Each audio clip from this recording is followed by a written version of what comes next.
ډېر ځله خلک ما ته کله وایي مولوي صاحب ته دا وایي چې د بچانو به مور پلار ښه تربیت کوي. د بچانو ښه تربیت څنګه دی؟ زه ورته وایم د بچانو ښه تربیت چې هغه په معاشره کې ښه افراد جوړ سي، د هغې تربیت د مور پلار ښه زندګي ده، نور هېڅ تربیت نشته.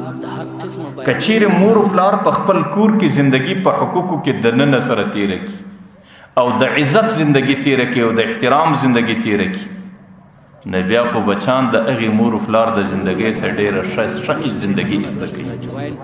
بیا هغه بچی تربیت پیدا کوي، بیا هغه بچی په تهذیب پوهېږي، بیا هغه بچی په ښو اخلاقو پوهېږي، بیا هغه بچی په ادبیاتو پوهېږي، بیا هغه بچی د معاشرې بهترین پر جوړېږي.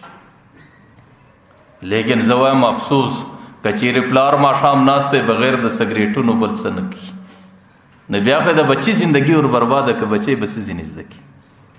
پلار ماښام ناست دی بغیر د فلمونو د ډرامو بغیر نور څه نه لري.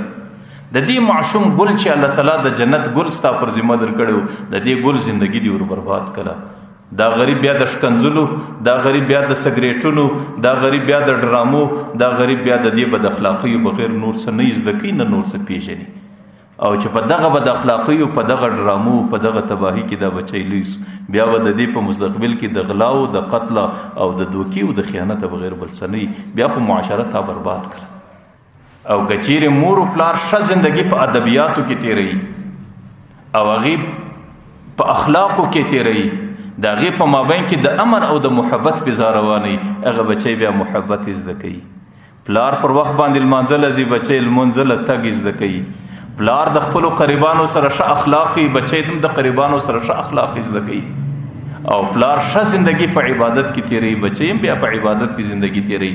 او چې د کوم ماشوم زندگی په عبادت او په ښو اخلاقو کې تېره سي، بیا هغه د معاشرې بهترین فرد شي. زه کله کله ډېر ځله د مور پلار ته وایم چې ګورئ نور که ستاسو زندگی هر څنګه تېرېږي، هر څنګه مې تېره کړه، هر څه مې وکړو، لیکن چې بچی هم زندګۍ ته رالی، د الله په خاطر د دې بچي سره ظلم مه کوئ او د دې بچي مستقبل مور خرابوئ او د دې بچي مستقبل مه تباه کوئ او د دې بچي مستقبل ستاسو په بد اخلاقه زندگی باندې تباه کېږي. او د دې بچي سره رحم وکړئ، د دې بچي سره وسیله وکړئ او پر دې بچي باندې شفقت وکړئ. پر دې بچي باندې شفقت دا دی چې ستاسو په ښه زندگی تېرولو باندې د دې بچي مستقبل آبادېږي.